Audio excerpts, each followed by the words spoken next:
Hi friends, माझं नाव आहे जान्हवी गायकवाड. आज आपण मॉम चॉईस फालुदा मिक्स रोज ही रेसिपी तुमच्याबरोबर मी शेअर करत आहे. 200 ग्राम मिश्रण आहे फालुद्याचं. 6 कप ह्या पॅकेटमधून होऊ शकतात. 1 लिटर दूध घ्यायचं आहे.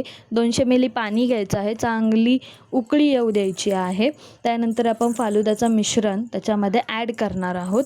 त्यानंतर धीम्या आचवर ह्याला 15 मिनटं ठेवायचं आहे. 15 मिनटानंतर गॅस बंद करायचा आहे आणि टोप थंड झाल्यानंतर फ्रीजमध्ये 4 किंवा 5 घंट्यासाठी तुम्ही ठेवून द्या. मस्त असं घटरभूत मिश्रण तयार होईल. मग एका ग्लासमध्ये तुम्ही फालुदा, त्याच्यामध्ये सब्जा, ड्रायफ्रूट आणि आईस्क्रीम टाकून घ्यायचे आहे. अजून काय तुमच्याकडे असेल तर तेही टाकून घ्या.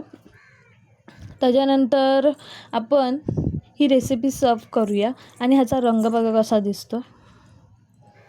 मस्त असं चविष्ट फालुदा झालेला आहे, बाहेरपेक्षाही छान. व्हिडिओ आवडल्यास लाईक करा.